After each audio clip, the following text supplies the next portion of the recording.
तुम्हें दे रसूल उसको तुम ले लो।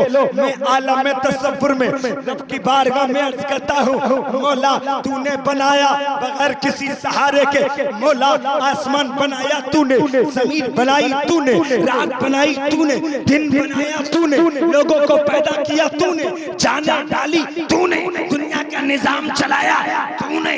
ऐ मौला अगर तुझे शरीयत समझानी थी तो मुस्तफा को बीच में क्यों ला रहा है? तूने जैसे डायरेक्ट बना दिया वैसे ही डायरेक्ट हमारे दिमाग में दीन भी डाल देता, लेकिन बनाया तूने डायरेक्ट, आसमान को बनाया डायरेक्ट, जमीन को बनाया डायरेक्ट, कायनात को पैदा किया डायरेक्ट। मगर जब दीन की बात आई, दीन समझाने की बात आई, पैगाम समझाने की बात आई, तो तूने मुस्तफा को बीच में डाल दिया। क्या मतलब? ऐ मेरे खुदा जब तू डायरेक्ट पैदा तूने कर दिया तो पैगाम भी तो डायरेक्ट हमारे दिलो दिमाग में तू डाल सकता था।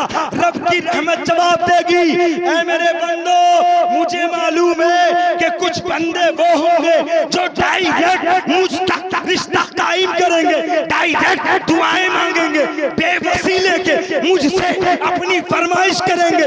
मैं उन बंदों को समझाना चाहता हूँ, ऐ मेरे बंदो मैं खुदा होके किसी का मजबूर नहीं हूँ। जब मैं अपनी बात बंदों तक पहुँचाने के लिए मुस्तफा को वसीला बना रहा हूँ, तो तुम भी अपनी दुआओं में मुस्तफा को वसीला बना,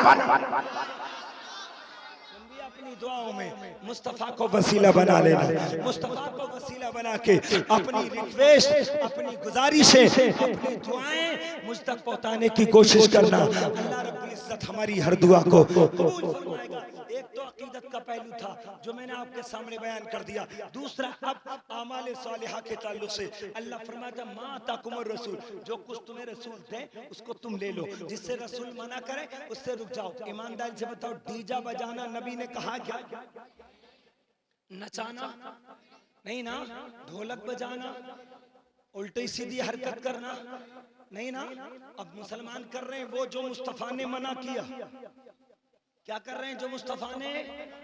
जो मुस्तफा रोक रहे हैं मुसलमान उसको कर रहे हैं, और जो मुस्तफा ने दिया उसको नहीं कर रहे। अब निकाह के वक्त में डीजा बज जाए, इसी रुकनुद्दीन सराय में अगर डीजा बजता, अल्लाह माफ करे तो नौजवान वो बूढ़े 70-60 साल के बूढ़े हमने देखा है जिनके सलीके से बिल्कुल पैरों से चला नहीं जाता, मगर वो डीजों की महफिल में बहुत शान बान के साथ जाते हैं। मुसलमानों एक बात दिलो दिमाग पर ये फिट कर लेना, अल्लाह रब्बुल इज्जत ने तुम्हें जान बख्शी है, अल्लाह रब्बुल इज्जत ने तुम्हें जवानी बख्शी है, अल्लाह रब्बुल इज्जत ने तुम्हें मकाम बख्शा है, अल्लाह रब्बुल इज्जत ने तुम्हें पावर दी है।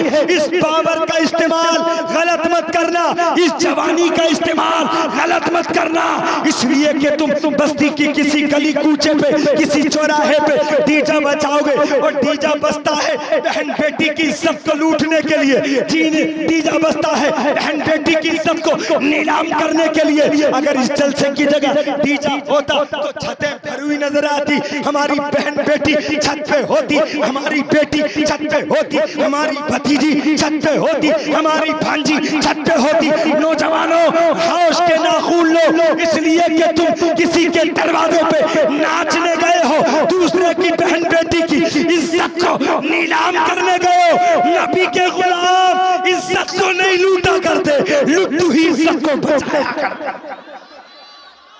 मुस्तफा के गुलाम इज्जत को लूटा नहीं करते बल्कि लुट्टू इज्जत को बचाया करते हैं।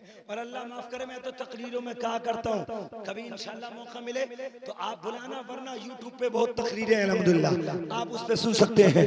मगर समझिए मैं तो कहता हूँ तुमने डीजे बजाया, बहुत बड़ी गलती कर दी, इसलिए कि मकान की बुनियाद शादी है। अरे मकान बनता है ना, बुनियाद होती है। इसी तरीके से दो जिंदगी की शुरुआत है शादी, नई नस्ल का आगाज है शादी।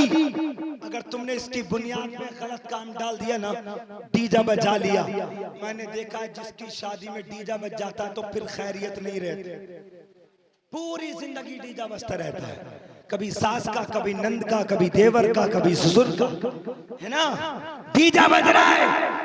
होश के नाखून लो, बचो, दीजा मत बचाओ, बल्कि शादी पे करना है तो नबी का जलसा कर लो, नबी का जिक्र कर लो। अगर आने वाली दुल्हन दीनदार ना होगी, बदकिरदार होगी, तो मेरे मुस्तफा के जिक्र की बरकत से ऐसी फरमाबरदार बन जाएगी, ऐसी फरमाबरदार बन जाएगी कि उसके पेट से जो बच्चे पैदा होंगे वो भी मुस्तफा के वफादार हैं।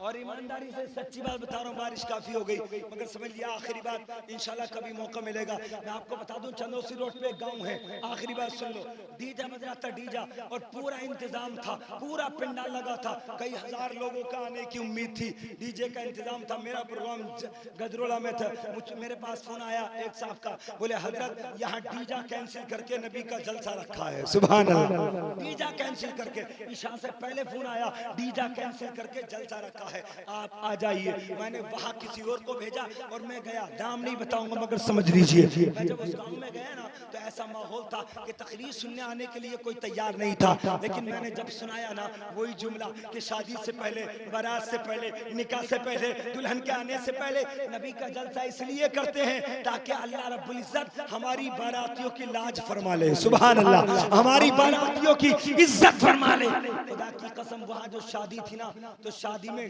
डीजा जब तक नहीं बजा था, जलसा जब हो गया उसके बाद में लड़के का भाई छोटा और लड़के का बहनोई मिठाई लेने चंदोसी से गए 4 पहिया गाड़ी में। जलसा रात को हो गया, सुबह को मिठाई लेने गए ना तो ईमानदारी से लोगों ने मुझे फोन करके बताया, बोले हजरत जब मिठाई लेके चंदोसी से वापस आ रहे थे तो ऐसी खतरनाक टक्कर, ऐसी खतरनाक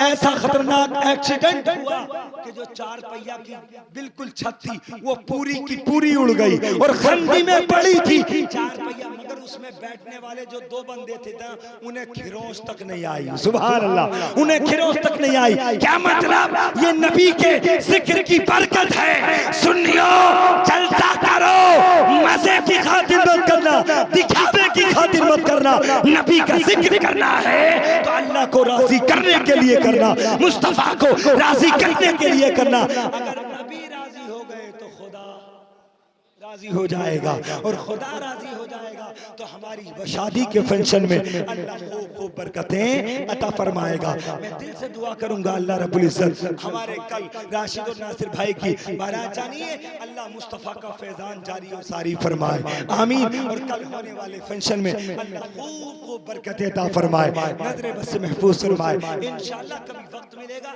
इंशाअल्लाह तो आपके सामने भरपूर खिदमत करने की तौफीक, भरपूर खिदमत करने की कोशिश करूंगा। अल्लाह रब्बुल इज्जत मुझे हक बोलने की, आपको हक सुनने के साथ अमल पैरा होने की तौफीक इनायत फरमाए, आमीन। व आखिर दावाना अनिल हम्दुलिल्लाहि रब्बिल आलमीन।